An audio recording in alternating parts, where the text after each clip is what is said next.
Al final, no, para los 18 es.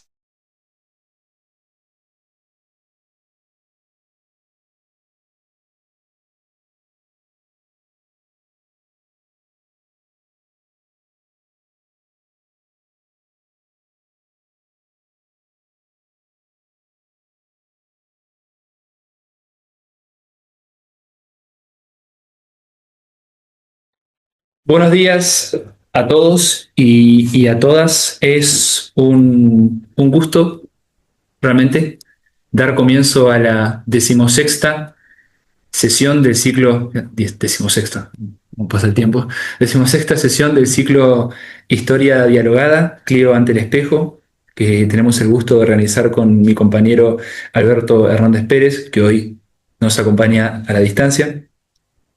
Es un gusto, un privilegio, siempre digo lo mismo, pero cada vez que viene alguien, o bueno, pareja, como la última vez, es un momento de mucha alegría, porque descubrimos un camino nuevo, una suerte de ruta diferente en el camino de la historia moderna, y hoy tenemos el gusto, el privilegio de poder hablar con el profesor Thomas Glessener, que muy amablemente ha accedido a hablar con nosotros el día de hoy. Habitualmente siempre cuando se presenta alguien hablamos de todo lo que ha escrito, pero como eso es objeto de debate y de discusión, no lo citaré tanto. Solo diré que es profesor de la Universidad de Aix-Marseille. Pido disculpas por mi francés, pero realmente Bueno, hasta ahora. hablé poco. Pero, en fin. Y naturalmente, Tomás, te agradecemos mucho que hayas venido. Como siempre, repito, esta actividad se puede hacer, perdón, gracias al apoyo de, por un lado, el Departamento de Historia Moderna, de aquí de la Facultad de Filosofía y Letras de la UAM, la Facultad de Filosofía y Letras también, que con su apoyo económico, y, no menos importante, el proyecto Atranrex, cuyos investigadores principales son Cristina Bravo Lozano y Manuel Herrero Sánchez, Cristina de la UAM, Manuel de la UPO, de la Universidad Pablo de la Vida. También, como no podía ser de otra manera, repetimos, la primera hora y media, una hora 40, serán preguntas que lanzaremos Alberto y yo, mejor dicho, que hemos pensado Alberto y yo, pero que comentaré aquí presencialmente, y luego los últimos 15-20 minutos serán para preguntas del público. Dicho esto, Tomás, muchas gracias por haber venido, realmente es un gusto. Y nos gustaría comenzar preguntándote o hablando de lo siguiente, haciendo un estudio realmente de todos los que han venido hasta ahora, que han sido más o menos 17, 18 de profesores y profesoras.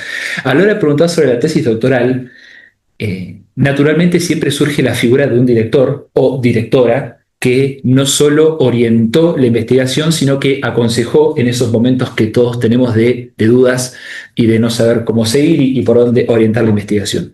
Entonces, en ese terreno nos gustaría saber, y más en tu caso, que no hiciste la tesis en una universidad española, que es otra anomalía, entre comillas, nos gustaría saber, bueno, en el caso de Michel Bertrand, que fue tu director de tesis, cómo fue su magisterio y, sobre todo, qué aspectos rescatas de él.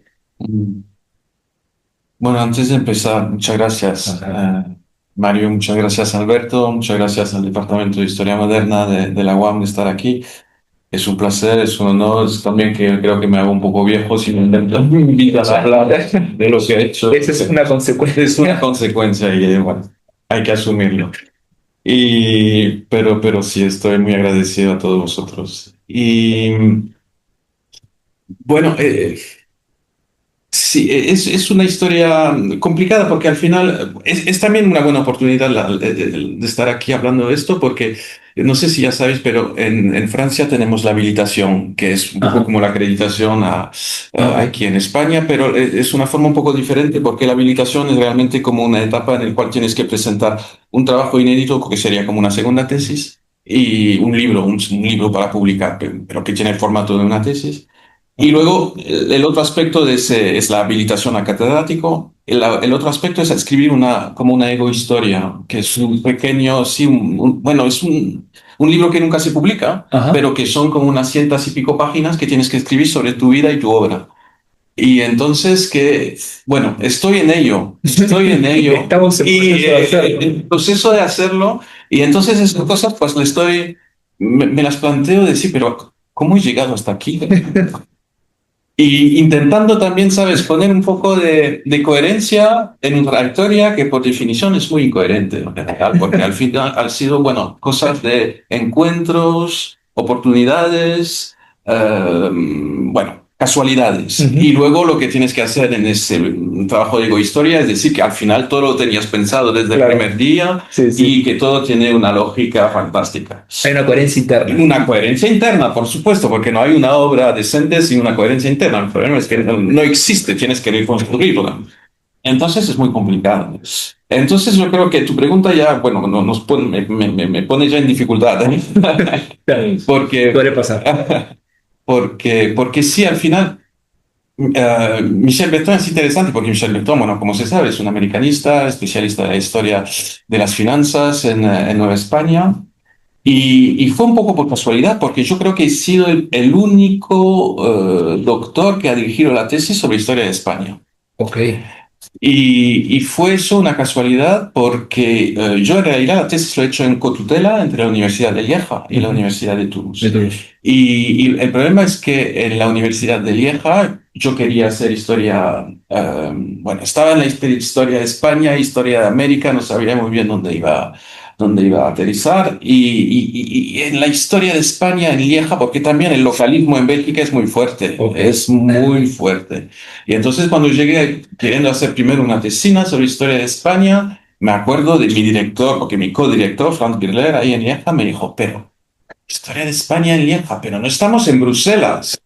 Nosotros nunca fuimos españoles. Entonces, Extraordinario. aquí hay mucho trabajo. Hay trabajo por adelante. Y entonces creo que hasta ahora he sido uno de los pocos que ha hecho una tesis de la Universidad de Lieja sobre historia de España, porque en Lieja sí se hace historia del Mm. imperio, historia de Francia y historia de lo que sea, pero nosotros, bueno, en Lieja no éramos, el Principado no era parte de la monarquía hispánica y entonces eso había que resaltarlo. Bueno, y entonces, cuando tuve la oportunidad, porque hice lo que se llama un DEA, un diploma de estudios avanzado en Toulouse, ahí conocí a Michel Bertrand, que era el catedrático de historia moderna, y entonces pues quería un poco tener una salida hacia el hispanismo francés Ujú. porque realmente lo veía sí, en Lieja y al menos en la parte francófona de Bélgica el tema del hispanismo muy estancado. Entonces que fue conociéndole la oportunidad de pedirle que también sea mi codirector de tesis. Entonces, creo que fue un poco sorprendido porque no se lo esperaba porque, bueno, él iba más por temas americanos y tenía ese proyecto, pues, de trabajar sobre los flamencos en España y entonces me puso en relación con Jean-Pierre Dieu. Y Jean-Pierre Dieu es también el codirector bis o tercero Que no aparece. que no aparece, bueno, está también en el tribunal de la tesis, pero es alguien que Yo entiendo. sí que me ha bastante ayudado, me ha bastante inspirado. Y él estaba manejando en esa época un gran proyecto Ok. franco-español, que era el proyecto El PAPE papel. de personal administrativo y político español. Sí.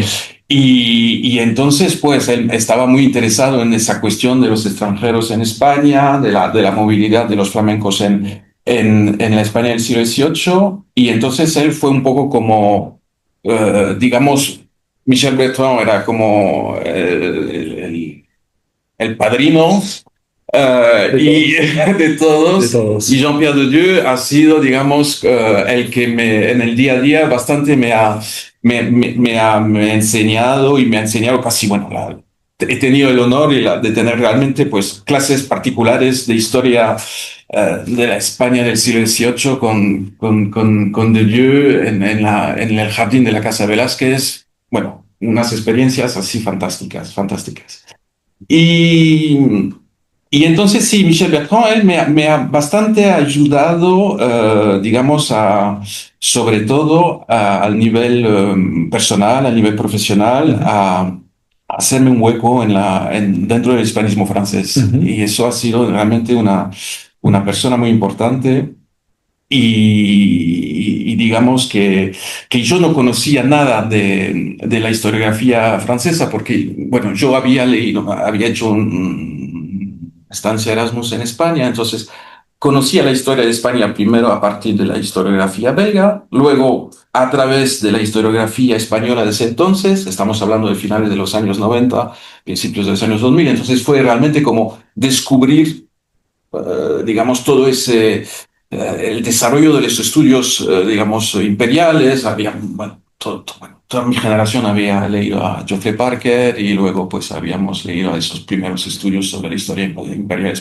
española y realmente en ese entonces lo que se escribía y creo hasta ahora, lo más interesante sobre la historia de los Países Bajos españoles se escribía en España en ese entonces y entonces yo me he nutrido, mis primeras fuentes historiográficas han sido pues la de la historia española, historiografía española. Y solamente en un segundo momento Ujú. que he conocido, descubierto el hispanismo francés como tal, pero, y eso pues sí, gracias a Michel Bertrand y a Jean-Pierre Nadier.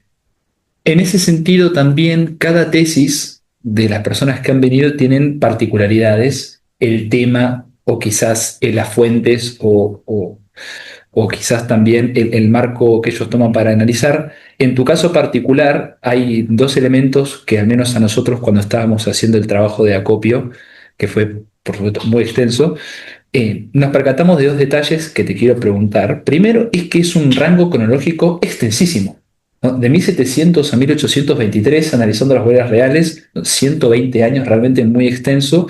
Y en segundo lugar también la cuestión de las fuentes, que a la hora de hacer una tesis doctoral es primordial, sobre todo porque, siempre guiándonos por el libro producto de esa tesis, vos consultaste eh, archivos en Francia, en España y también, por supuesto, en Bélgica. Entonces, en ese sentido, nos gustaría saber, primero, cómo afrontaste ese desafío de un rango cronológico tan extenso, incluso pasando los límites de lo que tradicionalmente se conoce como la Edad Moderna, y por otra parte, cómo lograste acopiar toda esa gran documentación para que luego derivase en una tesis legible, pero sobre todo, como tu recorrido, que tuviese coherencia interna en ese Mm, dossier que comentabas, mm. que uno simula tener una coherencia interna, pero que en realidad no es tal.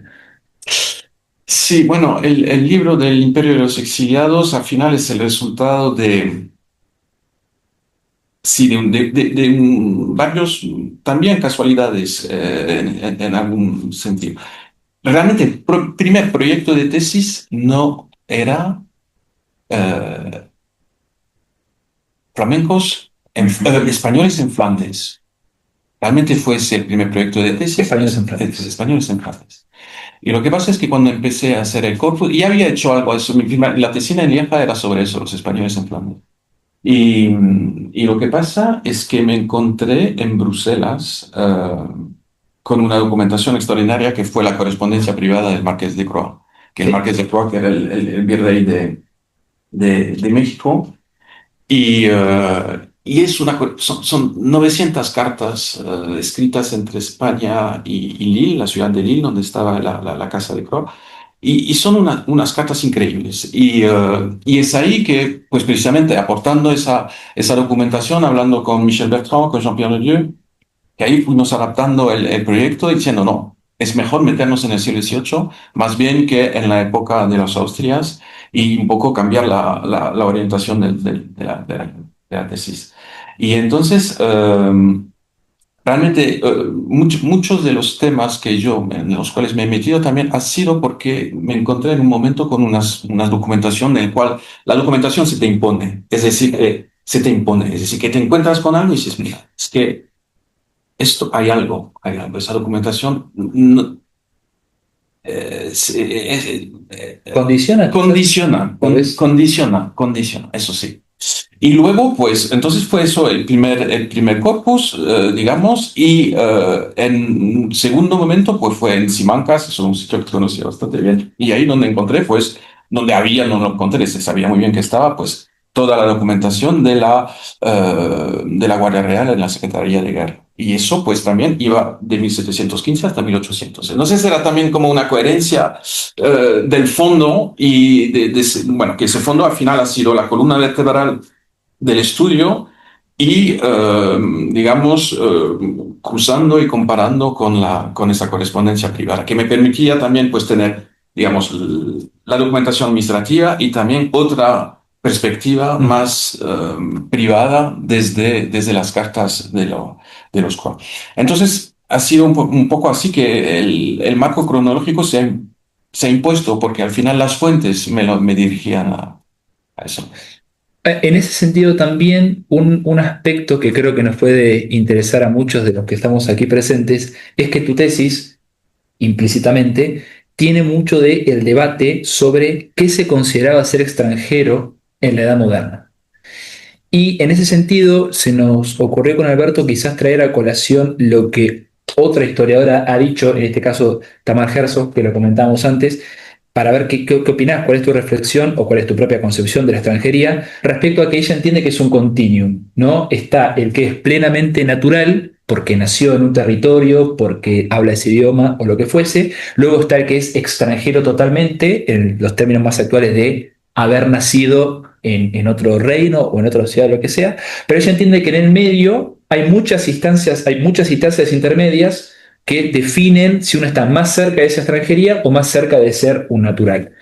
En función de los sujetos que vos analizás en la tesis de esa Guardia Real, bueno, ¿cómo te enfrentaste a este desafío de quizás definir o tener, y tener dentro tuyo, dentro del análisis, una idea de, bueno, esto es un extranjero o esta persona sí adapta al concepto de extranjería y esta otra no? ¿Cómo hiciste para lidiar con esa, al fin y al cabo, un concepto fundamental, sobre todo para el siglo XVIII en la Mm, monarquía de España? Sí, bueno, no sé si lo vamos a hablar, pero yo he ido moviéndome temáticamente, Ujú. entonces, pero sí que el tema de la extranjería siempre ha sido un hilo, digamos, eh, que reúne un poco todos los temas y los terrenos diferentes que he ido trabajando. Yo creo que, por supuesto, el trabajo de Tamara Sok es un trabajo fundamental que me ha inspirado muchísimo.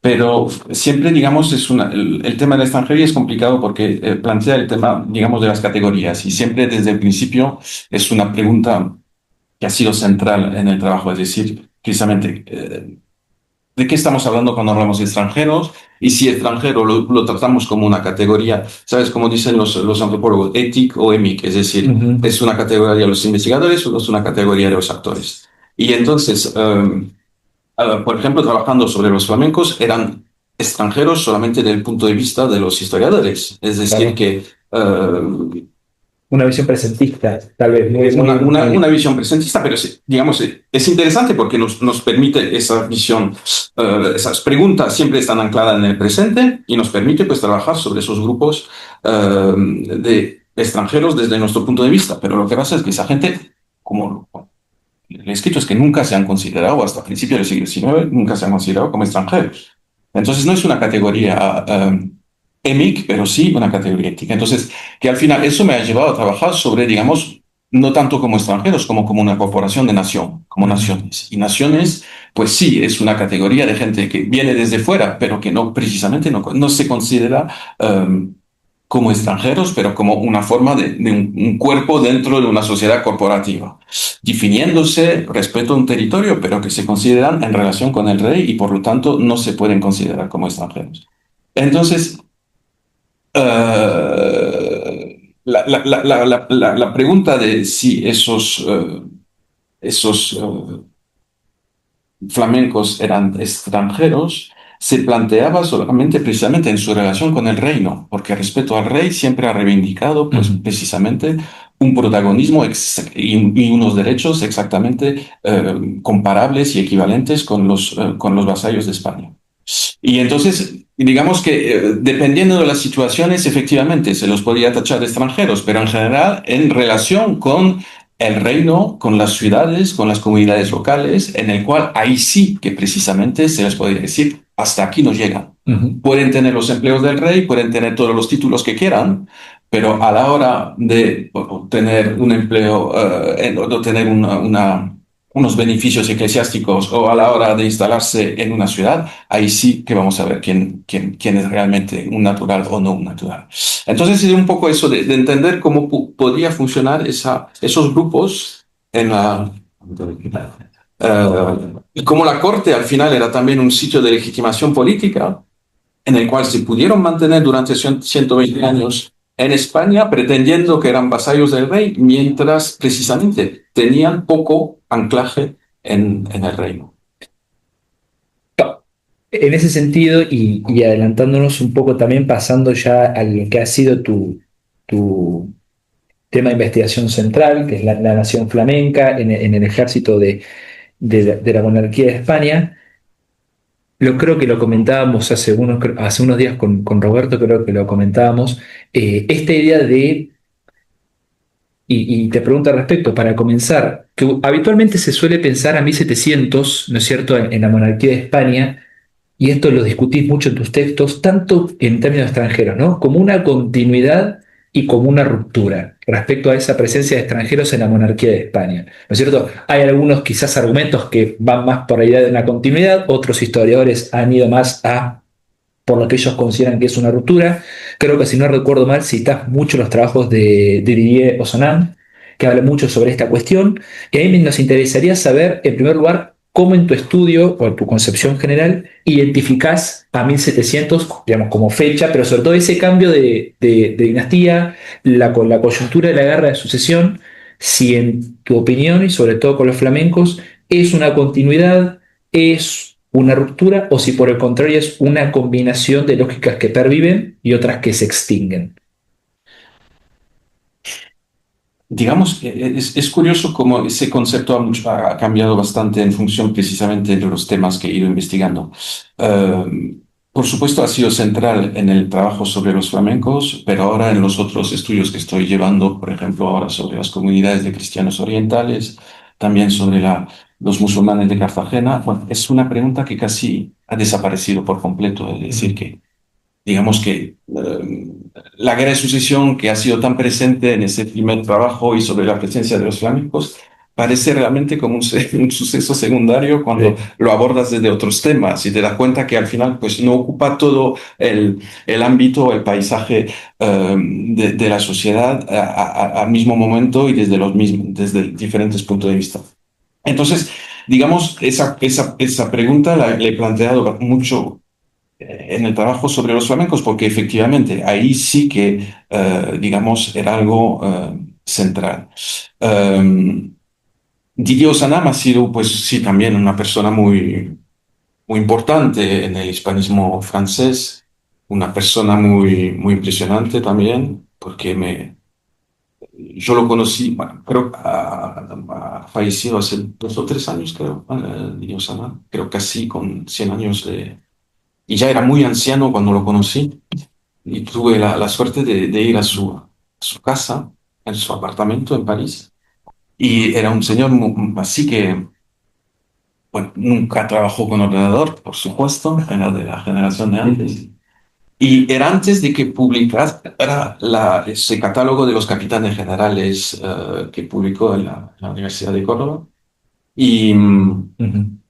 pero tenía esas fichas que tenía ahí todo recopilado con los datos y Muy tenía, analógico, eh, eh, totalmente analógico. exactamente, completamente. Era muy impresionante. Entonces me acuerdo de ese apartamento muy burgués ahí en el centro de París y entonces pues eh, me dejó unas copias de los capitanes generales que había reconstituido la prosopografía de los flamencos. Entonces fue también una base. Estaba realmente ya volcado en la Claro, base de datos de papel. fictos de papel que estaba haciendo de Dieu, pero había como un gesto así un poco simbólico Pasar de la antorcha, pasar la la antorcha. torcha y de tal. Sí, Y entonces un poco como el papel de, bueno, sí, tú tienes que seguir ahora y reconstruir, tener más datos y no sé qué, no sé cuánto, pero el guardián del secreto. eso es. Y entonces no había nada realmente nuevo en los documentos que me daba que no estaban en la base, pero bueno, el Sí, sí. intercambio ese ha sido bastante importante. Y luego, bueno, Didier Osanam era en Francia lo que es un chartiste. Les chartistes son los que han hecho l'École des Chartes y es también una forma muy, digamos, muy tradicional de hacer la historia. Es como Ujú, un conservatorio, digamos, de la erudición ujú, histórica francesa. Y entonces Didier Osamán siempre él ha querido los datos, reconstruir datos, y es por eso que ha aportado tanto también, porque al final, pues se sabe que los datos también, la ventaja es que tienen una vida muy larga. ujú. A veces que las interpretaciones que suelen pasar de moda. Entonces, que Didier Sanam, sí. Lo que pasa es que creo que Didier Sanam tenía esa visión un poco, sí, mucho del hispanismo francés, de que al final los Borbones lo habían cambiado todo. Y de que habían, bueno, todo, bueno. Y entonces es el que ha introducido mucho la idea de que al final sí, los Borbones, pues la nobleza española eran o unos incompetentes o unos traidores, necesitaban extranjeros. Y entonces él pues tenía esa idea de que los flamencos eran pues sí, los extranjeros, los hombres nuevos que venían a reformar España. Y, y bueno, y esto pues sí, no encajaba muy bien con lo que yo veía, porque también esas familias tenían una tradición de servicio con Ujú, España, tenían unas historias antiguas y que realmente bueno, no eran esos reformadores como se les pretendía, pero sí eran, digamos, hombres que habían y familias que habían aprovechado de las circunstancias de la guerra de sucesión para ascender y tener oportunidades profesionales que no habían tenido antes. Entonces, es por eso que he intentado pues compaginar la idea de ruptura y de continuidad. Es ujú, decir, y es por eso que me gusta la idea de renovar la tradición, la renovación de la tradición, porque al final es eso, es decir, que teníamos una tradición, pero y que la tradición ha seguido, pero ha sido profundamente, pues sí, renovada con el conflicto sucesorio. Y luego, sobre todo, es entender esta vez a través de los conflictos de memoria en el siglo XVIII como precisamente la idea de ruptura no es un hecho de si estamos como si había dos campos en un campo de batalla, los que son por la continuidad o por la ruptura. Es decir, que el siglo XVIII y muchas de las luchas políticas están basadas en la idea de que el 1700 fue una ruptura. ujú. Y entonces, porque muchos de los grupos de poder que habían ascendido, y precisamente esos flamencos, pues todos sus privilegios estaban basados en esa idea que hubo en una ruptura en 1700. Entonces, no, pues, reinscribirse en la larga duración de la historia de la monarquía era complicado, porque si no se veía de que realmente eran unas advenizos, Advenedizos, advenedizos. advenedizos. Y eso precisamente pues no se justificaba solamente si los Borbones habían marcado una ruptura. Entonces, eso es un poco lo que intento demostrar en los conflictos de memoria del siglo XVII, en torno de que si, si la presencia de ellos estaba justificada, precisamente eso. Al hilo de esto que comentás también, claro, yo creo que, bueno, yo no, Alberto y yo creemos que una de quizás de las principales cualidades de tus trabajos es que, perdón, el tema de la nobleza flamenca que sirven las guardias de corps lo contextualizás muy bien en el sentido de otros, vamos a decir, nobles exiliados que llegaban a la monarquía de España. Lo ha trabajado David Maffei con la oficialidad aristocrática, bueno, Oscar Recio Morales con los jacobitas, Javier Balado Echeverría con los coroneles suizos y también tus estudios. Pero claro, nos percatamos de que justamente en uno de los libros que está aquí exhibido, año 2014, que claro, nosotros sabemos quiénes son los que vinieron, o tenemos una idea de quiénes son estos exiliados, pero vos señalabas hace 10 años que una laguna era la integración de esos nobles, ¿no es cierto? O sea, teníamos los nombres, sabíamos quiénes eran, cuáles eran sus recorridos, pero nos faltaba información o análisis sobre cómo se habían integrado o cómo habían procurado integrarse en el estamento nobiliario, vamos a decir, peninsular. Entonces, en ese sentido, te queremos preguntar si ves algún avance en ese campo, en general, no solo en la nobleza flamenca, o si por el contrario, aún sabemos relativamente poco de las estrategias que utilizaron para procurar integrarse, o si cabe el término, mimetizarse con los nobles que estaban ya, los nobles Ujú, españoles, ujú. digamos. Eh,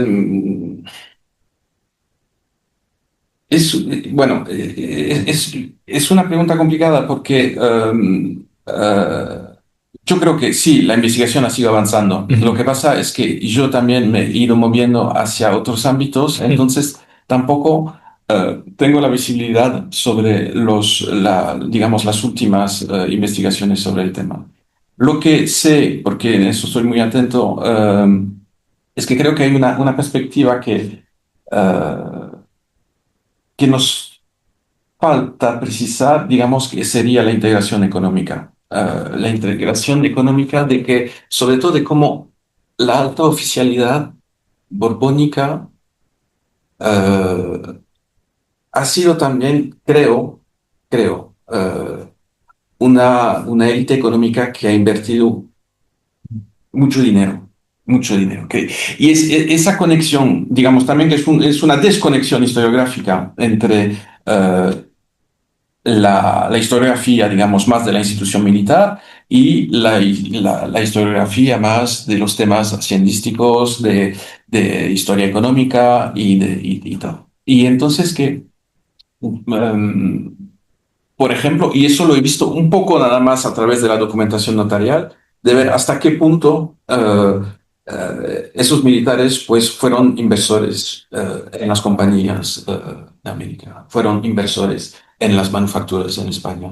Como ha habido también grandes causas sobre corrupción en el mercado de los uniformes, de las armas en Cataluña, donde esos militares estaban muy presentes. Entonces, ahí creo que hay un ámbito muy importante, muy interesante también y del cual no tengo, digamos, solamente es una, una, una perspectiva muy importante, pero que no lo he tenido completamente investigado. Y que lo veo también, por ejemplo, en la época final de del periodo que yo he estudiado, de por qué se mantienen. Y hasta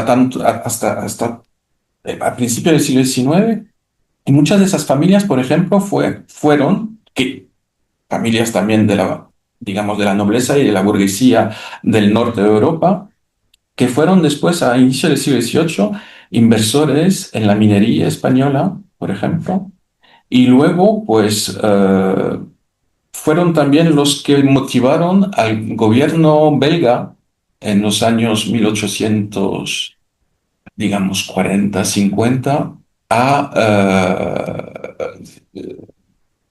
abrir un camino colonial de Bélgica en el mundo hispano. Y por ejemplo, se conoce muy bien el libro del coronel Guillaume, que fue ese libro un poco básico sobre la historia de la Guardia Valona, que se publicó en 1858. Es un libro que se publica no solamente como un libro de historia, pero en un momento en el cual en Bélgica eh, hay todo un grupo que son, digamos, una internacional católica que está empujando para que el gobierno belga apoye a las tentativas en Francia llevada de abrir un camino de colonización hacia México. Y entonces en la empresa del emperador Maximiliano, ahí tenemos toda una legión belga Ujú. que participa. Entonces, digamos que hay muchos elementos que permiten entender de que también este movimiento de los flamencos hacia España fue también una integración económica entre familias del norte de Europa que tuvieron bastante intereses en Cataluña en particular, en inversión en las compañías americanas y que creo que eso también explica en parte, pero no sé exactamente en qué medida, digamos, la implicación económica del naciente capitalismo belga en el siglo XIX, que invirtió en las minerías, en los ferrocarriles y luego con las tratativas coloniales en Sudamérica. Se me ocurre ahora una muy buena línea de investigación. Sí, Estás avispando a alguien. ojalá, ojalá. Hay un chico en Bélgica que está intentando hacer algo sobre el tema. Espero que lo lleve a cabo, pero creo que sí. Entonces eso también permite, digamos, inscribir un poco también esa tradición de servicio en otra perspectiva, digamos, digamos, sí, de más de historia económica. Sí, quitar quizás a la oficialidad borbónica, quitarlo solo desde un punto de vista militar Sí. y quizás ver cómo se insertan. bueno, esto de la inversión y demás, que de hecho también lo comentábamos antes lo comentamos de hecho con Francisco Andújar Castillo, la potencialidad de los protocolos notariales, Ujú, que son muy arduos y es una documentación muy lenta, pero la potencialidad de los protocolos notariales como fuente para estudiar el modo en que estos militares diversifican sus intereses y incluso también los familiares, hermanos y demás, y junto con su desempeño, su servicio en el ámbito militar, también tienen inversiones en otros ámbitos que, como vos decís, llegar ujú, hasta bien entrado el 19. Eh, en ese sentido también trajiste un tema del que te queremos preguntar, que claro, en este sentido de analizar el siglo XVIII en su totalidad, en tu tesis doctoral y luego en otros estudios, vos identificás a nivel general dos grandes oleadas de exilio en la monarquía de España, ¿no? Exilio político me refiero. Una que fue consecuente con la guerra de sucesión y de la que hemos hablado un poco, y la segunda, ya al final del siglo XVIII, luego de, no, entre el estallido de la Revolución Francesa y la ejecución de Luis XVI, vos identificás ahí una segunda gran oleada de exilio. Claro, por supuesto, cada periodo tiene sus propias particularidades, eran contextos diferentes, coyunturas críticas, por supuesto, pero ¿qué nos dice, en tu opinión, estos exilios sobre la percepción que se tenía del monarca español entre los nobles de Europa? Es decir, el hecho de que haya un flujo en momentos de crisis, en momentos quizás de desorientación hacia la monarquía de España. ¿Qué nos dice sobre esa capacidad del monarca de proteger, ujú. quizás ofrecer asilo, incluso también, ¿por qué no?, redes y conexiones? ¿En qué sentido podemos identificar a ese monarca como, si cabe, entre comillas, protector, Ujú. tal vez, de élites exiliadas? Sí, yo creo que también ha sido también un objetivo del trabajo, es decir, de resaltar un poco la idea de que España un poco da la espalda a Europa en el siglo XVIII Ujú. y entender de que sigue siendo un foco muy importante de, digamos, de patronazgo hacia eh, las élites políticas y nobiliarias en Europa. Y, y efectivamente digamos, lo que intenté también demostrar es que la, ah, el exilio, ese primer exilio de los flamencos, pues dio un paso, dio las bases para que después de 1789 de la Revolución Francesa, pues muchas de las familias, tanto en los Países Bajos austríacos como en Francia, pues tenían digamos, una perspectiva, unas redes que estaban ya constituidas y que permitieron a la hora de tener que huir de Francia, de encontrar ahí un refugio. Entonces, eso fue dos refugios diferentes, en circunstancias diferentes, pero en el cual, pues sí, una nobleza del norte de Europa, pues consiguió encontrar protección en la corona de España. Entonces, sí, eso para mí ha sido siempre muy importante y, y también, pues, entender de que en el siglo XVIII, sí, la proyección de España fuera de, digamos, todavía en Europa y sobre todo con los intentos de reconstituir su propio imperio, siempre ha sido, bueno, digamos, un eje muy vertebrador de esos diferentes territorios. Eso sí. Avanzando un poco más también, porque hay numerosos temas, nos gustaría focalizarnos en otro aspecto también importante del ciclo, que a nosotros nos parece que suma y aporta mucho, es que junto con las tesis y los libros que potencialmente uno pueda llegar a escribir, Mm. también está en la participación en obras mancomunadas, en obras generales, y has tenido la fortuna de poder participar en estos grandes proyectos de la presencia de los flamencos y balones en la Belice española, con dos aportaciones, y obviando las características específicas, hay un elemento que evidentemente sale a la luz, que tiene que ver con esta idea de que la corporación militar flamenca, a lo largo de todo el siglo, corporación militar flamenca, se nota como hay un intento por parte de los monarcas de ir alargando esos mecanismos de control sobre la corporación flamenca pensando ya, por supuesto, contamos con la ventaja de que sabemos cómo concluyó todo y que a fines del siglo XVIII es prácticamente un lento ocaso, pero en este sentido te queremos preguntar también, ¿cómo procurás analizar esta corporación flamenca en el sentido de control por parte de la monarquía en la larga duración? Que es otro gran desafío también, porque una cosa es analizar un periodo concreto, 5 o 10 años, y otra es intentar ver lógicas extensas en un periodo muy turbulento que fue la segunda mitad del siglo XVIII en términos de guerras y demás. Sí, Metodológicamente. claro, claro, eso volvemos a la primera pregunta sobre el marco cronológico, y es cierto que muchas veces pensé que era muy largo, muy amplio, y que efectivamente, digamos que había dos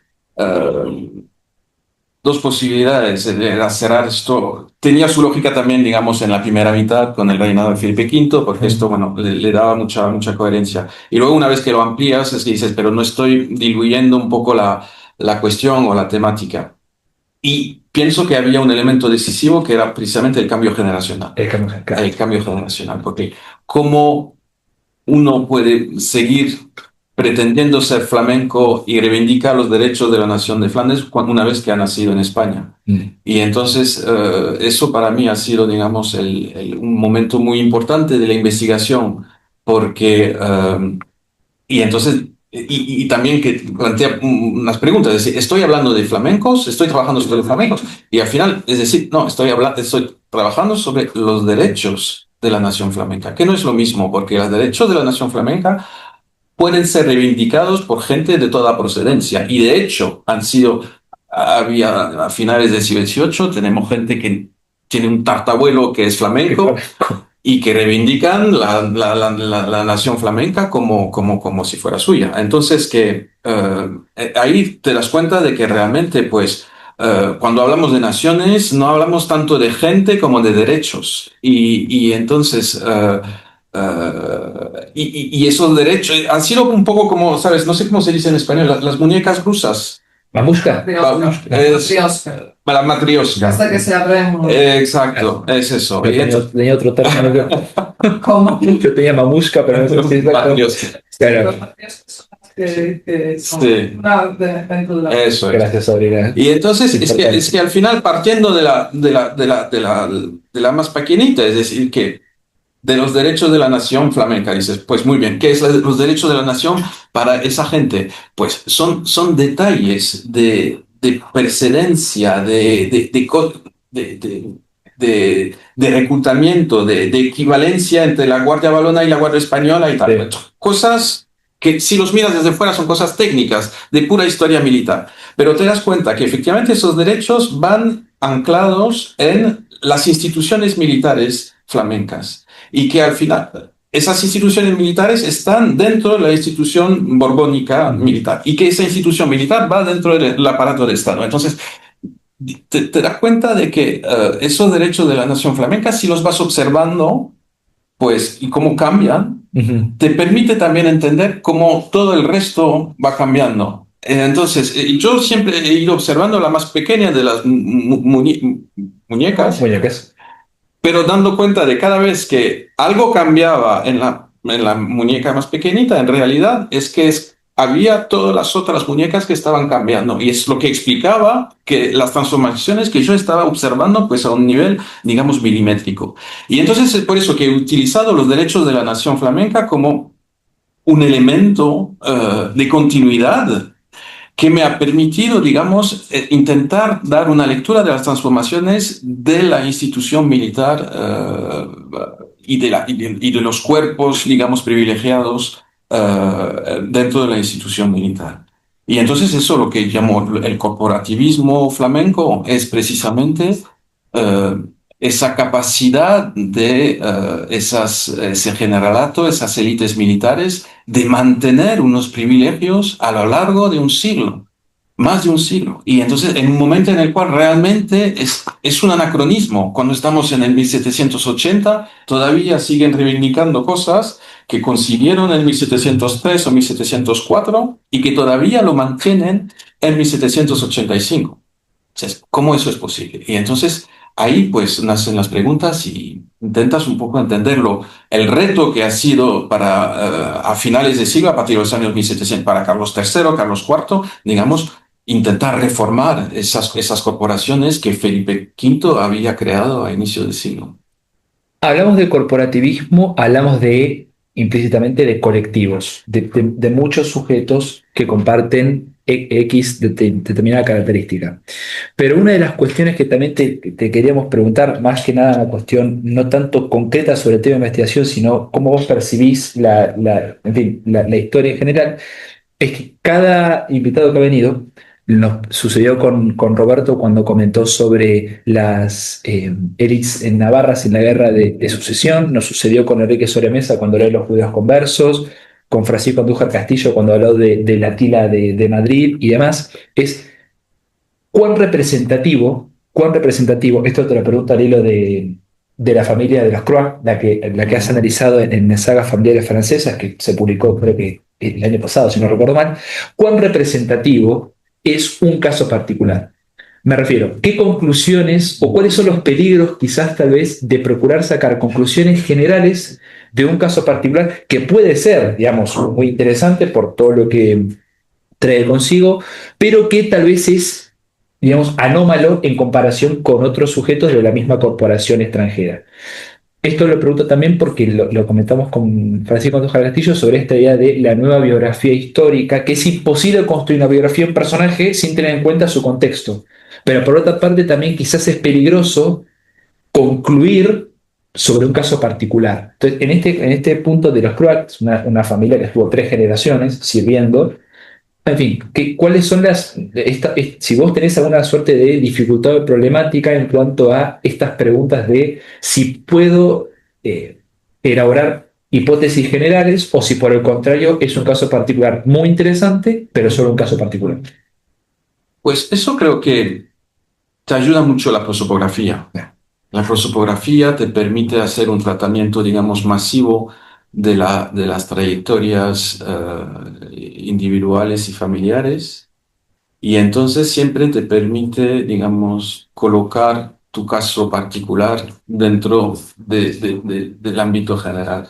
Entonces, bueno, la tesis iba basada en un procesamiento amplio de varias trayectorias, más de 1200, no me acuerdo.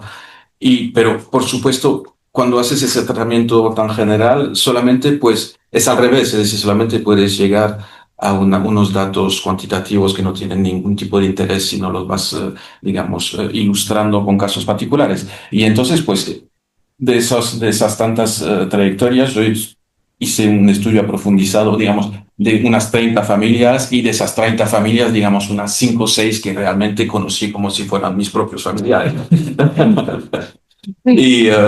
Y entonces, pues es ahí que va pudiendo, digamos, poner en perspectiva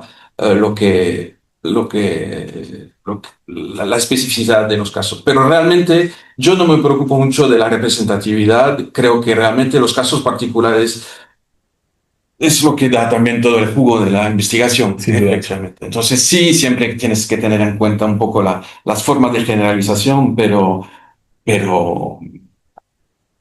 yo creo que sí, las biografías históricas todavía pues, pueden tener su interés a partir del momento en el cual las trayectorias individuales son consideradas como, digamos, una puerta de entrada en fenómenos colectivos. Avanzando un poco más también, y es muy interesante el tema de la comparación flamenca, pero queremos hacerle también otras preguntas. Has tratado, incluso queríamos preguntar esta cuestión que la verdad que nos llamó mucho la atención, has tratado el tema tangencialmente claro de la venalidad. Vos señalás en su momento que, claro, es un tema que se ha trabajado sobre todo para la península, por parte hispanoamericano, pero que usualmente en la perspectiva europea la fidelidad hasta hace algunos pocos años era, digamos, dejada de lado. Pero lo que hemos perdido quizás de noción es que la venalidad permitió que el ejército de Flandes, por ejemplo, entre 1701 y 1703 pasase de 9.000, 10.000 hombres a 35.000. Ahora, en tu opinión, ¿por qué es que la venalidad comenzó en Flandes? ¿Fue producto de una necesidad en el sentido de ¿Tenemos un ejército, tenemos que sumar hombres o por el contrario, como lo que comentábamos antes, era producto de una tradición que ya se venía manteniendo, que es el caso de la monarquía de España, me refiero al territorio peninsular? Pero luego en Flandes, en tu opinión, ¿esa venalidad es producto de qué cuestión? Yo creo que en esa parte, digamos, del estudio sobre Flandes ha sido, digamos, yo he intentado verlo no tanto como novedad como corrupción, y eso lo tengo mucho de Michel Bertrand, porque sé que Michel Bertrand tuvo un debate muy, digamos, intenso con Paco Andújar sobre el tema, es decir, hasta qué punto penalidad y corrupción Son van a la... sinónimos, Sí, son son sinónimos, son sinónimos o sinónimos. no. Sí, sí, hablamos también. Y efectivamente, para mí la venalidad solamente es la proyección económica de una relación política. Y entonces, en el caso de Flandes, era solamente una forma de expresar una confianza renovada en la capacidad de la corona de mantener sus promesas y de mantener la, digamos, la relación de la gracia, es decir, que invierto en el ejército, es decir, que me comprometo contigo y que puedo esperar en retorno, pues, la recompensa a esa inversión. Entonces, que yo creo que sí hay un movimiento importante de venalidad en el ejército de Flandes a inicio del siglo XVIII, es porque hay una garantía, la garantía de la Tesorería General de Francia, que se pone ahí como diciendo, bueno, esa inversión va a tener consecuencias. Y de hecho tuvo consecuencias, es decir, que la inversión que hicieron ellos, al final no fue el rey de Francia ¿cómo te voy a decir?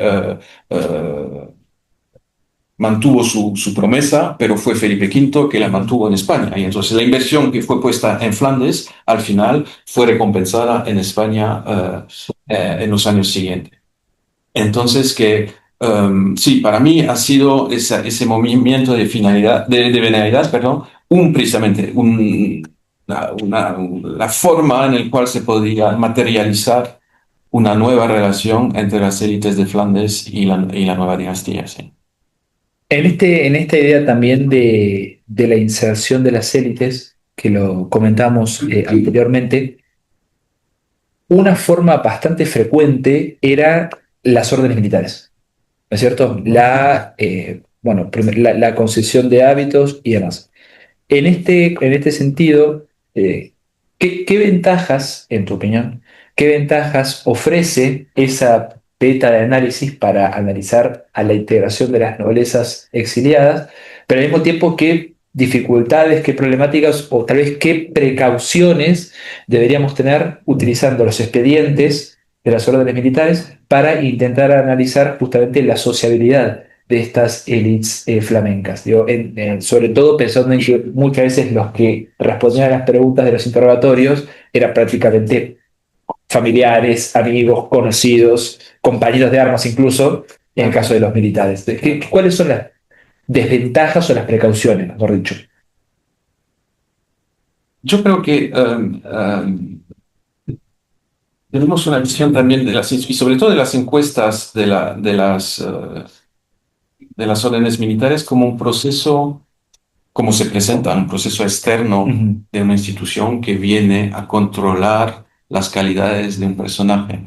Mientras que, por lo que yo he visto, eh, el procedimiento solamente viene a averiguar que todo puede ir bien. Y si el procedimiento va bien, es que la persona merece el hábito. Entonces, no es un procedimiento inquisitivo donde vamos a buscar las cosas, es solamente ver si la familia es capaz de que el procedimiento pueda seguir su curso sin ningún problema y sin ningún accidente. Y entonces yo lo he estudiado también, bueno, en ese sentido la correspondencia de la familia de Freud es increíble porque hay todos los intercambios de la familia mientras están presentando la, las pruebas para el hábito de Carlos de Croix. y luego de sus nietos, de sus sobrinos. Y entonces es muy interesante ver de cómo en realidad, entonces en este caso tenemos un caso particular, porque precisamente las pruebas o se hacen en Flandes, y entonces son los mismos familiares de los oficiales de la Guardia Valona que van a hacer la encuesta, o se hacen en Madrid en los cuarteles de la Guardia Valona, y entonces, bueno, todo esto es muy, muy endogámico. Y entonces se ve que en realidad el Consejo de las Órdenes, pues, deja a la familia llevar por completo el procedimiento y no pasa nada. No es corrupción, no es venalidad, es, digamos, el procedimiento ordinario para que las cosas puedan hacerse bien. Lo que es también interesante en esa correspondencia es ver, digamos, el valor que para sujetos flamencos representan un hábito de la orden militar. Y entonces, que, digamos, es necesario para que su calidad social sea reconocida en España. Entonces, lo que dicen es que cualquier persona que pretende un empleo o un estatuto social en España tiene un hábito de la orden militar. Entonces, tenemos nosotros también que tener. Es importante. Pero la verdad es que desprecian muchísimo las órdenes militares, porque dicen aquí las órdenes militares solo te averiguan si estás bautizado, si tienes tus padres que se han casado delante de la iglesia, y no les importa tus blasones. Ellos traen sus títulos de nobleza, traen sus pruebas, sus escudos, y la gente que tienen aquí en Madrid le dice, no, solamente manden las partidas de bautismo. Y entonces dicen, ¿pero qué es esto? ¿Qué es esto? Y entonces el marqués de Croix escribe a su hermano diciendo, aquí solamente hay que comprobar que has sido bautizado y puedes haber sido bautizado ¿cómo dice? En agua sucia, con agua sucia que no importa, no les importa con tal que has sido bautizado. Entonces hay mucho desprecio respecto a las órdenes militares, pero dice, una cosa es equiparar la condición social y luego pues es las encomiendas. Las encomiendas. Entonces tener recursos fijos estabilizados en España porque precisamente los sueldos no compensaban. Bueno, volvemos a la vertiente económica, de la integración económica de las EITs, que potencialmente puede ser otra línea de investigación.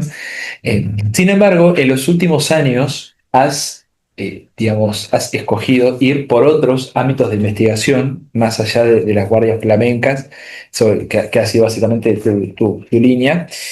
Y una de ellas es la población musulmana en la España moderna. Lo comentamos con Alberto, es realmente un tema fascinante, es realmente fascinante. Y hay una primera pregunta que parte de mi curiosidad es, ¿cómo surgió tu interés por este? Me refiero, ¿fue una lectura? ¿Fue cruzarse con una fuente? ¿Fue una charla que tuviste haber tenido con un colega, con una colega? O sea, la génesis de este interés, vamos a decir, relativamente reciente, si cabe, por este tema tan particular de la población musulmana. La génesis, digamos. Ha habido, eso es varios, pues lo que decíamos cuando empezamos esto, varias casualidades, varios giros.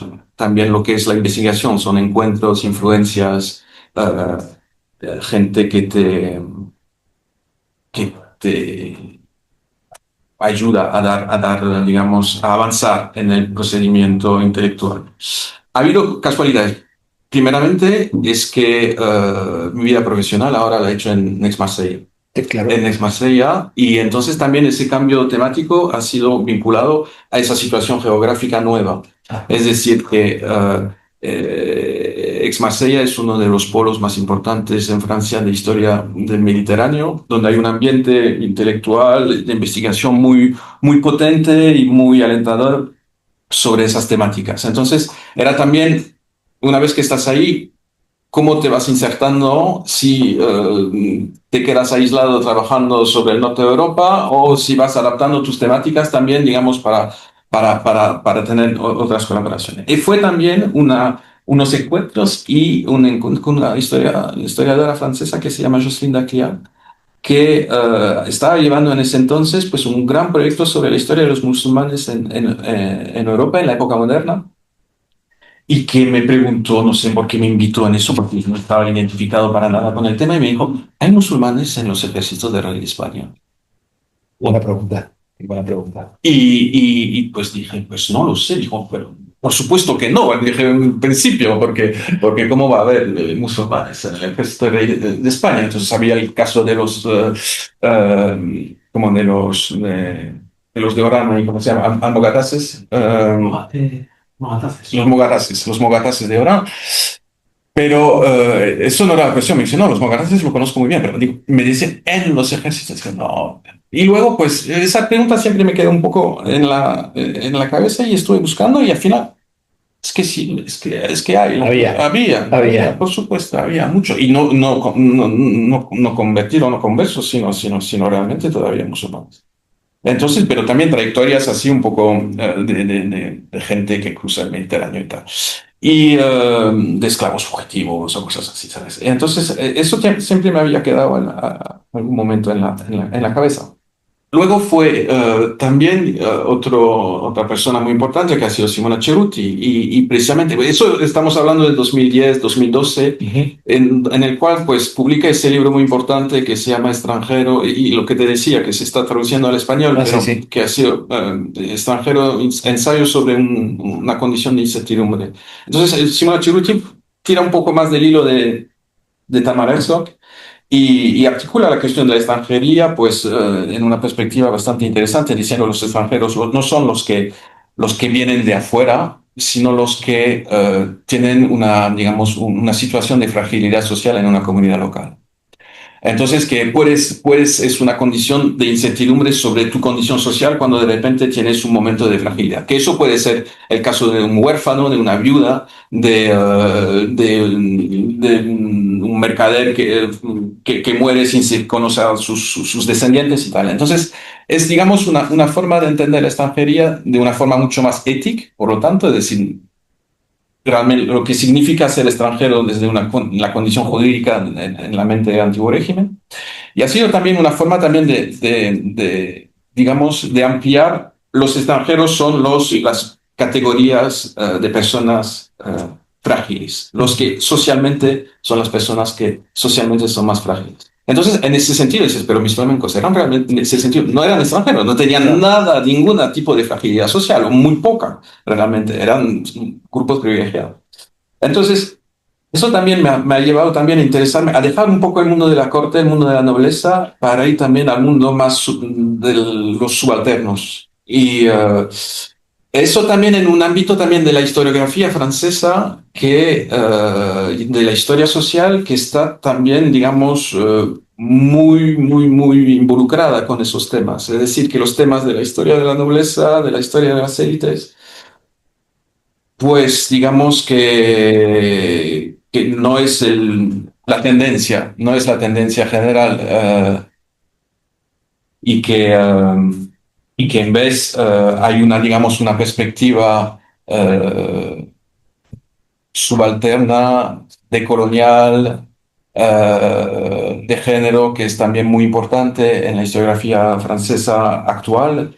Y entonces, bueno, era un poco también seguir un poco ese hilo. Y luego, al final, y termino con la pregunta, ha sido también el encuentro con fuentes, con fuentes y sobre todo, pues a raíz de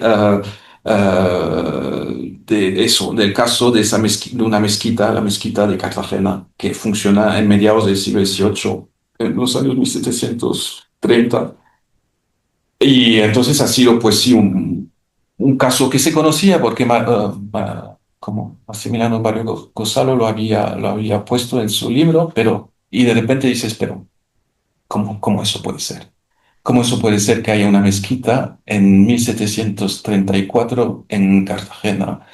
Y entonces, a raíz de eso, pues empezó un poco la investigación sobre la comunidad con un colega, Daniel Echelson, que es un colega de la Universidad de Connecticut, y que nos dimos cuenta al poco tiempo. Yo iba pues juntando documentación y me di cuenta que él también estaba juntando documentación. Entonces empezamos a hablar y dijimos, o publicamos cada uno y empezamos un enfrentamiento historiográfico, o vamos juntando fuerza y trabajamos juntos. Y estamos en ello. Entonces hemos publicado un par de artículos y estamos preparando un libro sobre el tema.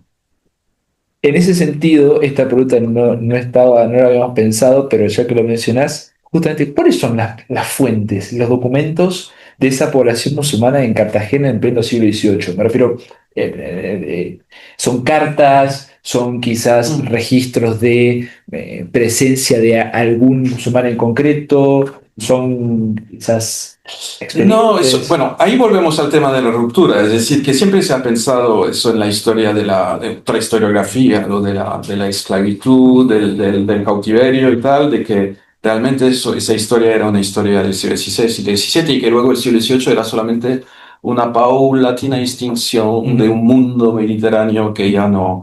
eh, y en realidad es que ves es que hasta los 1750 pues es un tema pero caliente, muy caliente, porque hay muchísima gente. Lo que pasa es que efectivamente ves que el número de esclavos en los censos pues va disminuyendo y eso más o menos todos los estudios lo confirman. Pero lo que pasa es que es porque la gente deja de ser esclavos, porque tienes otro estatuto que se llama el de cortado de libertinos, es decir, que son esclavos, pero ya que no viven en la casa de sus dueños, pero que trabajan en la ciudad en un estatus de semilibertad. Y entonces esa gente pues ya no es, no se la reconoce como esclavos, pero todavía están ahí. Y es precisamente uno de los problemas que surge en el siglo, a inicio del siglo XVIII, es el problema de los cortados y de los libertinos que ya existía en el XVII, pero que en el XVIII es un problema. Otro tema que tiene vínculos con la guerra de sucesión es la toma de Orán en 1708 y la llegada de los moros de paz a España, que precisamente los moros de paz llegan y se los reparten en las ciudades del sur de España. Y lo que pasa es que los moros de paz van a hacer proselitismo precisamente protegiendo a esos libertinos que están en una situación de fragilidad social muy fuerte. Y entonces, pues van creando instituciones, van comprando esclavos, hay un intento en Cartagena de crear una madrasa, una escuela coránica, precisamente para reislamizar a los esclavos y a los hijos de esclavos en Cartagena. Y entonces crea un tema polémico bastante importante. Esa es una de las últimas líneas que Mm. estás tratando. Eh, También no lo comentaremos ahora por una cuestión de tiempo, pero me parece muy interesante y creo que da un buen ejemplo lo que comentás de hablo con un colega que trata un tema parecido y finalmente nos juntamos para publicar y Mm. compartir fuentes. Digo, qué buen ejercicio, o sea, realmente de compartir el conocimiento y esta idea de que, bueno, escribiendo mancomunadamente, que lo hemos comentado mucho en el ciclo, que parece ser la clave, escribiendo mancomunadamente podemos llegar a conclusiones más profundas, no más amplias. Digo, qué interesante y qué bueno. Pero pues, en ese sentido también, otra de las líneas, otro libro que se publicó, creo que el libro de la cité de Joss, que creo que es el año pasado, el Sí. 2024, que es un libro también interesantísimo, porque en función de lo que hemos podido leer, es un libro en el cual tratan, junto con las otras editoras, son Simona Ceruti, y no recuerdo el nombre de la... Isabel Rambo. Gracias. Que tratan el tema de una concepción diferente de la ciudadanía, ¿no? Uno asocia la ciudadanía con quizás una idea más de votar, participación política, derechos propios de la democracia, pero en ese libro ustedes asocian, perdón, estudian la ciudadanía como esa capacidad o ese derecho a gozar de los recursos de un determinado sitio. Claro, esa definición que es una definición cuanto menos curiosa de la ciudadanía, trasladada a los estudios que están en el libro, claro, uno se percata, hay un capítulo sobre Túnez en el siglo XVI, otro capítulo sobre Castilla en el siglo XVIII, Turín en el siglo XIX. O sea, nos interesa saber esta idea de cómo surge esa concepción, esa idea de libro, y sobre todo esa concepción de ciudadanía tan alejada de lo que tradicionalmente se Mm. entiende por ciudadanía. Sí, entonces yo creo que sí, el hilo que he seguido y que ha sido muy importante para mí, es decir, he partido trabajando sobre extranjeros desde una perspectiva de naciones, lo que te decía, Ujú. de cuerpos, de corporaciones privilegiadas, y luego ha sido trabajar sobre extranjeros, pero desde la perspectiva de la ciudadanía. Y entonces, efectivamente, a raíz de ese proyecto que lo llevaba Simona Ceruti y Isabel Congo, que Simona Ceruti es lo que te decía también, es una de las grandes representantes de la microhistoria, del grupo fundador de Turín y tal, y que estaba desde unos años pues, en un trabajo comparativo con Isabel Congo, que es una especialista de la historia de Magreb.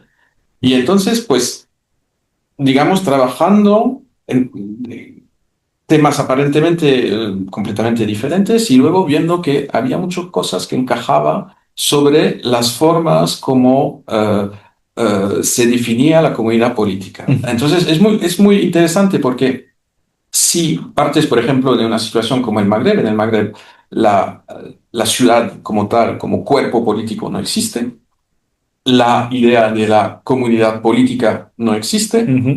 que solamente existe la UMA, que es la comunidad de los creyentes, y la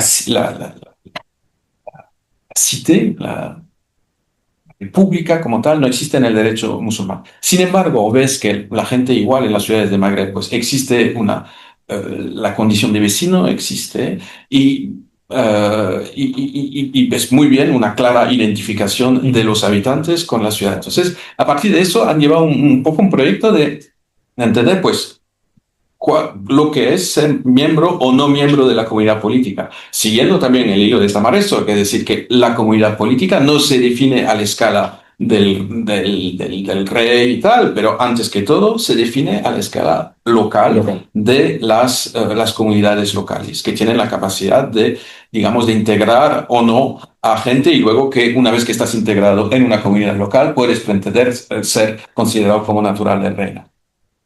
Y entonces, pues, eso ha sido un poco el punto de partida de entender la ciudadanía, no como se entiende hoy, solamente como los derechos políticos del derecho al voto o tal, pero más fundamentalmente la idea de ciudadanía como ser reconocido como miembro de una comunidad local y eso, digamos, a través del acceso a unos recursos locales. Los recursos locales, ¿qué pueden ser? Pueden ser, pues, el mercado matrimonial, pueden ser el mercado inmobiliario, el derecho a comprar una casa y tal, a trabajar y esas cosas. Es decir, realmente dar las pruebas durante un tiempo, porque es un tiempo de prueba, de que eres digno de ser miembro de la comunidad.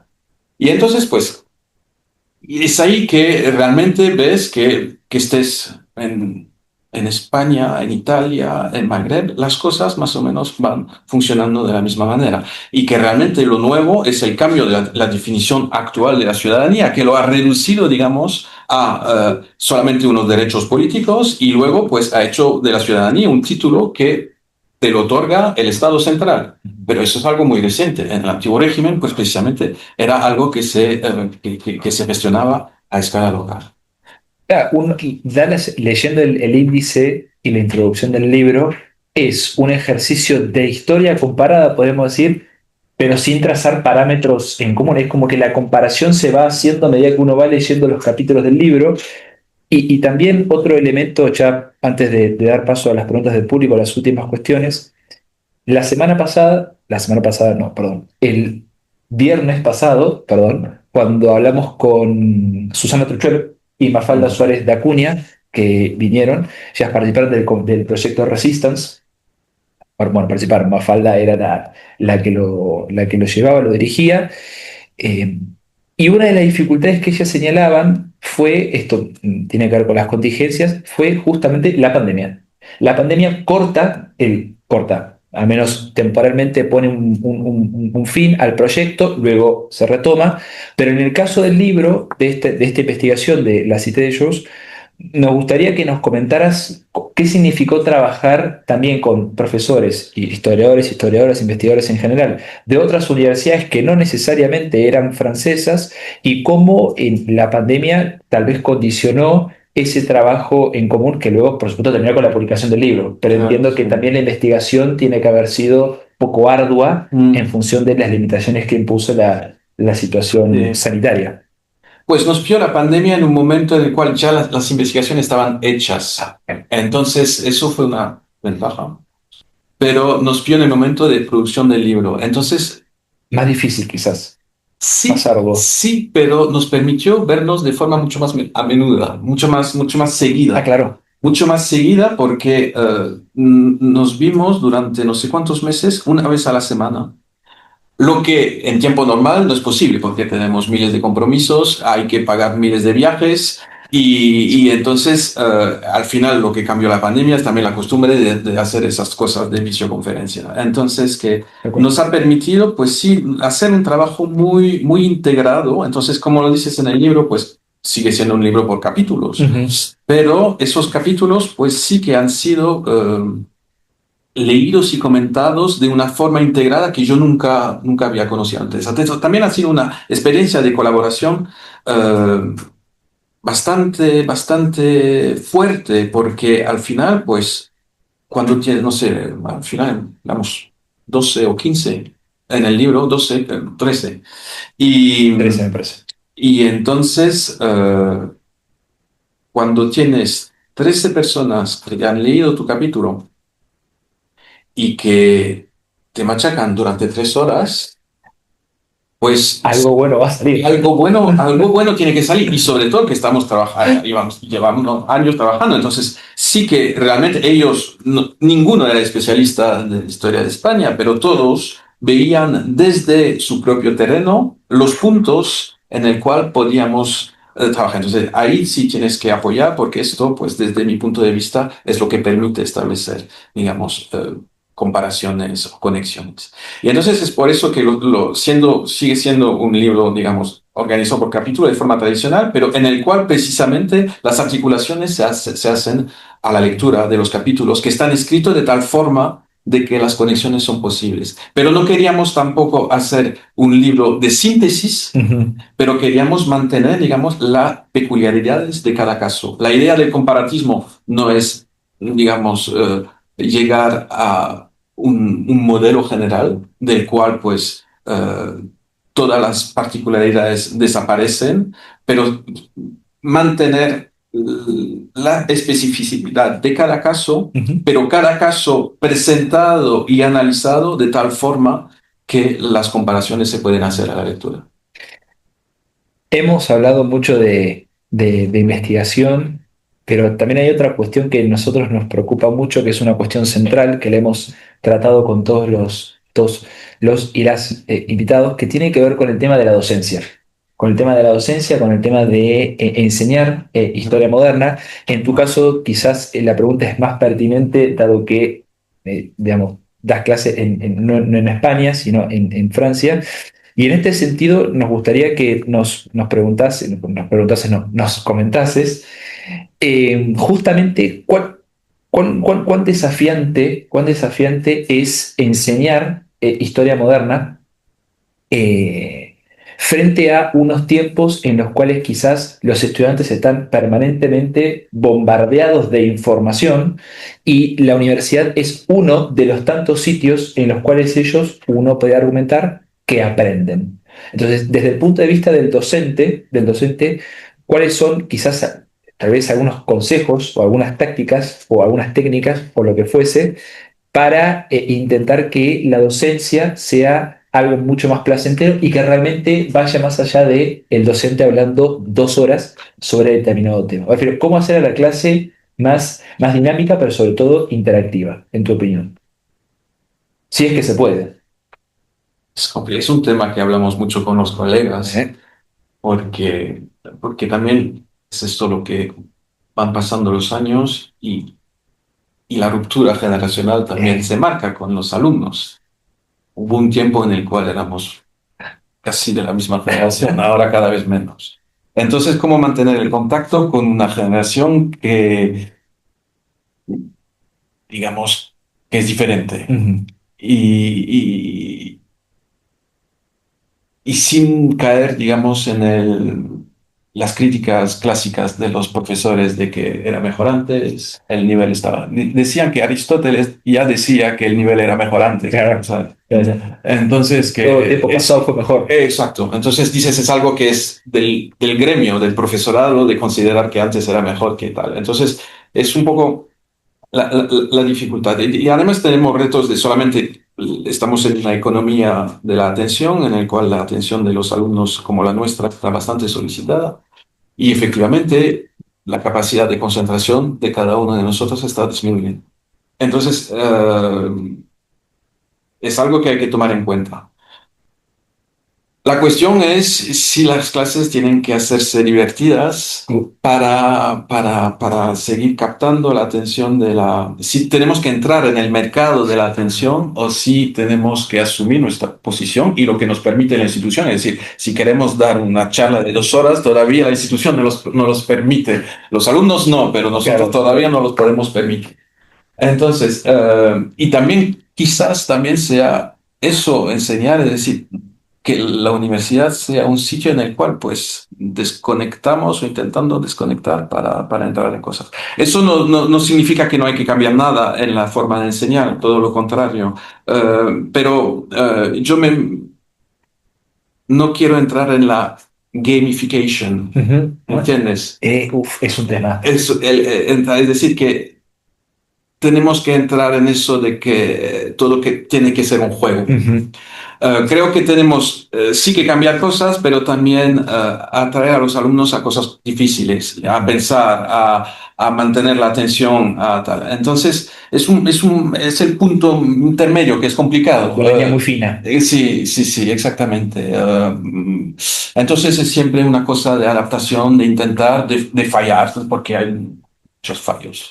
Muchos fallos, pero a veces hay momentos así un poco curiosos en el cual funciona y todavía puedes ver que todavía, yo creo mucho en los jóvenes, aunque realmente es una generación que me parece cada vez más extraña, Ujú. Más lejana. más lejana, Lejana. pero, pero en muchos aspectos bastante interesantes. Por ejemplo, bueno, supongo que aquí también en España lo tienen que hacer, es el trigger warning, cuando presentas documentos y comentas cosas en clases, Ajá. tienes que avisar Ajá. de qué cosas pueden chocar las sensibilidades, porque Ajá. ahora tenemos unos jóvenes que, digamos, tienen una forma de ser o de estar en el mundo, también de protagonizar un nuevo sujeto político, Ajá. que es a través de la sensibilidad, y entonces... Perdón, hay que avisar que uno va a tratar X tema por si alguien se... Netflix que te pone cuidado. Lo pregunto desde mi desconocimiento, ¿no? Hay que avisar que voy a tratar X tema por si Claro, alguien... claro, Ah, ok. claro. Sí, hace unos 15 días estaba analizando el texto de ¿cómo te digo? Un dueño de una plantación en Jamaica, un inglés, que habla de los esclavos y de los africanos, y que es un texto, bueno, ya te imaginas, 1680. Y entonces sí, tuve que avisar un poco al alumnado, porque había precisamente también en el alumnado jóvenes racializados, Ujú. y entonces bueno, el tema podía ser. Y entonces los jóvenes te lo agradecen también. Te Ah, lo agradecen, te lo agradecen. Nunca ninguno ha salido de clase. Pero son cosas que realmente supongo para... tenemos que asumir, porque ya tenemos tenido compañeros que sí, si no lo hacen, pues los jóvenes a veces pues, reaccionan de una forma un poco emotiva o incluso pues reivindicativa. Entonces, mejor prevenir. Son cosas que hay que tomar en cuenta y que no creo que son malas, porque creo que es también una nueva conciencia política también que es interesante, conciencia política sobre los temas de género, sobre los temas coloniales, sobre los temas medioambientales. Hay que tomarlo en cuenta porque esta nueva forma que esta generación se está politizando y repolitizando, y no creo que está todo mal. Al hilo de lo que comentás, y ya antes de dar paso a las preguntas de quienes nos están escuchando, siempre una cuestión con la que intentamos concluir o con la que nos gusta terminar si es que hay tiempo, es en función de la que es hasta ahora tu trayectoria investigadora, por supuesto queda mucho, pero hasta ahora, ¿cuáles son quizás algunas, de tu experiencia, algunas lecciones que has podido sacar del ámbito de la investigación, lecciones o, digamos, ideas a tener en cuenta para sobre todo las generaciones de investigadores que vienen y sobre todo cuál ves que es dentro quizás de los ámbitos que vos estás investigando, cuál es el futuro? Me refiero, ¿cuáles son las líneas de investigación abiertas y en las cuales crees que hay realmente espacio para poder insertarse y continuar descubriendo? Vaya pregunta. Por eso es la última. Sí. Por eso es la última. Por eso es la No, última. bueno, lo que personalmente, lo que yo he retirado de la investigación, y yo creo que es un estilo de vida. Esa respuesta no nos la habían dado, me Para parece. mí es un estilo de vida, un Estilo estilo de de... vida que, y cada vez más, digamos, una contracultura. Una contra, una Total. contracultura contra el productivismo, contra la inatención o digamos, la fluidez de la información. Y entonces es, por ejemplo, ¿sabes? Cuando a las 8:30 de la mañana, cuando he llevado a los niños al colegio, que vuelvo a casa y que tengo que leer un libro, ¿sabes? Y que cojo el libro, me siento y digo, toda esta mañana voy a leer un libro. Es contracultura. Es una contracultura. Hoy en día es una contracultura. Es una contracultura. Y es un estilo de vida. Es decir, que cada vez más tengo una perspectiva más clerical, clerical en el sentido realmente del oficio, es decir, de la capacidad. La escolástica viene de la del ocio. El ocio, que la división del trabajo en la sociedad permite que algunas gentes raras como nosotros estemos, digamos, despreocupadas de las necesidades básicas porque nos permiten precisamente tener ese ocio necesario para dedicarnos a las cosas de la historia y de la... Entonces, hay que preservar eso, hay que preservarlo. Entonces, cada vez menos congresos, menos publicaciones y más lectura y más escritura. Terapéutico, me parece Algo ya sí, terapéutico sí, sí, incluso. sí, completamente, completamente. Luego, líneas abiertas, mira, eso yo no, digamos, las líneas abiertas son las mías. No pretendo tener ningún tipo de normativas y yo creo que, incluso yo creo que las líneas abiertas, las que veo que tienen más potentes, a lo mejor ni siquiera son las mías directamente, pero yo veo al menos, te lo podría decir desde lo que veo en Francia, a lo mejor que Claro. sería lo que les podría dar una otra perspectiva. Yo creo que las cuestiones medioambientales tienen mucho tiro en la cuestión digamos, de una historia que toma mucho más en cuenta esa dimensión de que las cosas no solamente se producen en un lugar, pero que se producen también en interconexión con eh, con el medio ambiente, que es decir, las cuestiones de recursos naturales. Entonces yo creo que, por ejemplo, habría una historia política mucho más anclada con bosques, pescas. Para mí es interesante. Al menos no es las líneas que yo sigo, pero las veo como muy interesantes de ver cómo es precisamente esa perspectiva desde los recursos naturales permite también de renovar muchas líneas tradicionales de la historia. Las perspectivas de género también creo que son muy interesantes, no solamente sobre historia de las mujeres, pero historia del género realmente.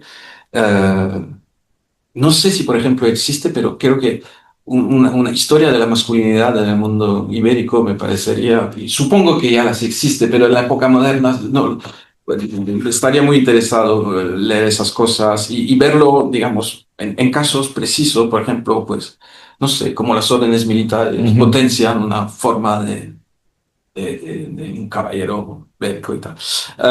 Creo que, bueno, esas cosas sí me parecen interesante. Y luego lo que hablábamos antes, es decir, que la internacionalización de la historia, es decir, que aunque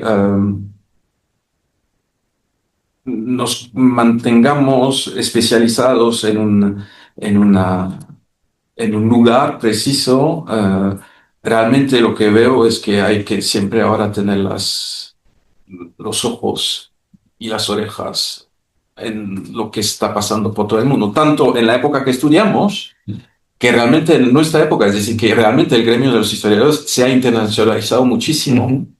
y que es importante ahora que trabaje sobre cualquier tema de tener la capacidad de saber lo que se está pasando en todas las historiografías a través del mundo. Entonces, ese también eso, creo, ser atento, atento a lo que está pasando. Yo quisiera seguir preguntando, pero queremos dar espacio a las preguntas del público. Muchas gracias, Tomás. Muchas No, muchas gracias gracias. por haber respondido a este interrogatorio casi inquisitorial por el que atraviesan todos. De dicho esto, damos paso a quienes están aquí, bueno, a que nos sigan la virtualidad para hacer alguna pregunta. Nosotros tenemos 85 más, pero naturalmente queremos que hable el resto. Así que si alguien tiene alguna pregunta, es el momento.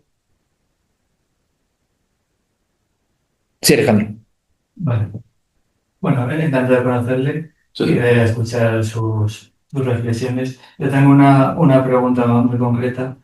Eh, ¿Hasta qué punto, y en realidad sobre todo en el siglo XVIII, el, el adjetivo extranjero tenía connotaciones negativas, sobre todo a la hora de acceder a cargos en la monarquía, con respecto a los que son considerados, digamos, castellanos, en un sentido peninsulares, en un sentido más estricto, porque yo sé que he visto algunos casos, sobre todo en el siglo XVII, de que, sobre todo cuando existen rivalidades personales entre dos o más candidatos para acceder a un determinado puesto, si uno de ellos no es, digamos, no es castellano peninsular, eh, pues ya se utiliza ese adjetivo de extranjero como un criterio descualificador eh, contra él, con el objetivo pues de que uno acceda al cargo y que el otro pues no.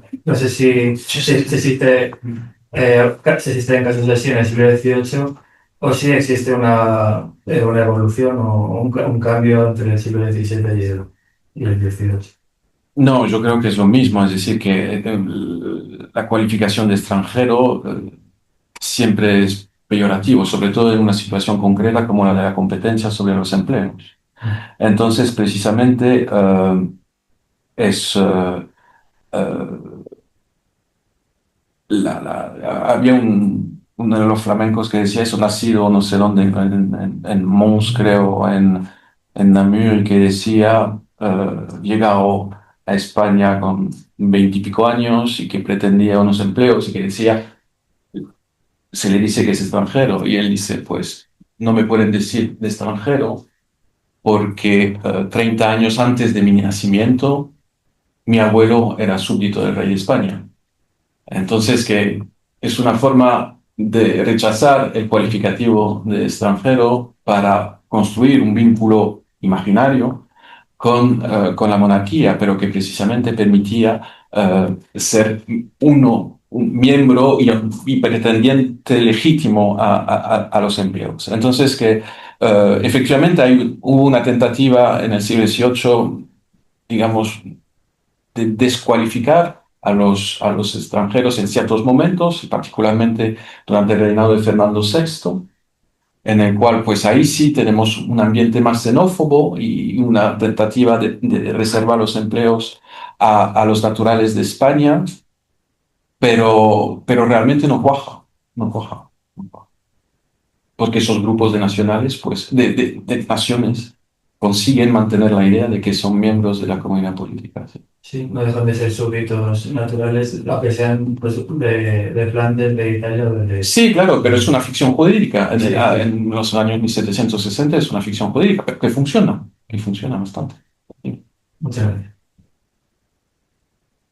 Sí, Robert, sí, fue por favor. Bueno, pues, me parece muy interesante lo que comentabas más respecto a ese periodo de Fernando VI, porque también en relación a ese, entre comillas, cierre, una introspección mayor para la reformación del continente de España frente a las políticas europeas de Felipe V es muy marcado, ¿no? Pero es curioso que en ese momento de construcción de la alteridad del extranjero en ese momento, también en cambio se está retomando, se está hispanizando, por ejemplo, la orden de Toisón de una manera muy clara, con la vuelta a la documentación, los orígenes y las órdenes militares.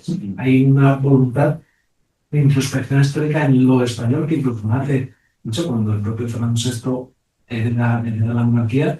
Lo primero que hace es salirse de la guerra o intentar salirse de la guerra de sucesión austriaca con una carta que está en Lisboa tremenda, ¿no? que padre mío, al rey de Portugal, y ayúdenme a salir de esta guerra. Y luego escribe la reina de Bárbara de Braganza diciendo, cuidado, que es que él ya no es francés, es español y muy español porque nace en Madrid y no en Versalles, ¿no? Es decir, que es interesante, ¿no? Es decir, los choques, ¿no? Entre la construcción de la nación española, cada vez más marcada en ese momento, en el 17, frente a los conceptos o las categorías que iban impresas, ¿no? En la anterioridad, como se pudieron desarrollar, ¿no? Pues, Claro, claro. Sí, ha sido una cuestión. no, no, no, no, completamente. Y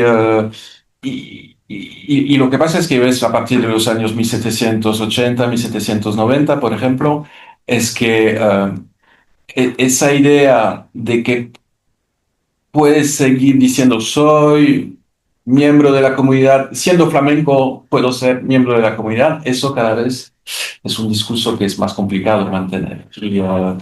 Y es por eso que, por ejemplo, en la Guardia Valona van a imponer el español a finales del siglo XVIII como idioma de referencia, porque realmente si pretende ser un regimiento de la monarquía hay que combatir, mientras que durante todo el siglo XVIII pues no había ningún criterio lingüístico que era considerado como un criterio de exclusión de la comunidad de los súbditos del rey y de los seguidores del rey, ¿no? Claro. Y en ese sentido, cuando se van estas unidades se van conformando, el otro gran tema, ¿no? Que está trabajando en los últimos tiempos sobre los cristianos orientales, los maronitas, sobre todo siriacos, etcétera, cómo se muestran ante las autoridades como una nación religiosa, como pueden ser los cristianos nuevos portugueses, que son hombres de nación, que le llaman, ¿no?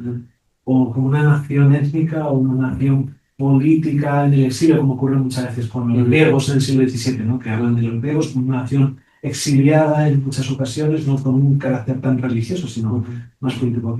¿Qué Sí, entonces eso es interesante y es muy curioso porque al final tienes dos movimientos viniendo del Mediterráneo Oriental hacia España y tienes una migración encubierta, que realmente, por ejemplo, la migración de mercaderes. Entonces tienes que son sujetos otomanos, que se van instalando poco a poco en la península, otomanos o de Persia, hablando de los armenios, por ejemplo. Y todavía los armenios, ellos tenían como una representación de nación, pero como se les va a finales del 17, se intentan echar a la nación armenia de España, se mantienen, pero con nombres italianos, españoles, que realmente no tienen un protagonismo como naciones, se mantienen como mercaderes individuales, intentan pasar por desapercibido. Y luego los que yo estoy estudiando son pues gente que llega entre los años 1720 y 30 y llega por toda Europa, pero no son exiliados, son colectores de fondos. Vienen a buscar dinero y luego se van. Entonces, y ellos pues sí lo reivindican en un sentido muy de comunidad católica, porque son católicos o maronitas. Y precisamente un discurso de la cruzada, digamos, clásico. Y con eso, pues vienen a buscar dinero y vienen con el apoyo o de Roma o de Francia. Y realmente cuando ves el inicio del siglo XVIII, pues no hay mucha relación, poca relación entre España y las comunidades orientales, un poco a través de los franciscanos de Tierra Santa, pero realmente no. Es interesante ver que, por ejemplo, no se los conoce. No se conocen las familias y tal, y entonces buscan información en Roma, buscan información a través de la orden franciscana, pero mm, realmente hay una desconexión, que creo también que es un tema, también porque al final las relaciones con el mundo oriental eran desde Aragón, y no tanto desde Castilla. Y entonces que creo que hay una pérdida de conocimiento, sobre todo con la llegada de los Borbones, que realmente van buscando en los papeles diciendo, pero ¿quiénes son su familia? ¿Cómo se las tiene que tratar? Hay que decirle de príncipe, hay que decirle de tal, y no saben muy bien cómo comunicarse con ellos. Entonces, que eso es interesante de ver cómo van a aprovechar un poco también esa ignorancia para, para penetrar, digamos, en las rutas de España, de América también, y para colectar fondos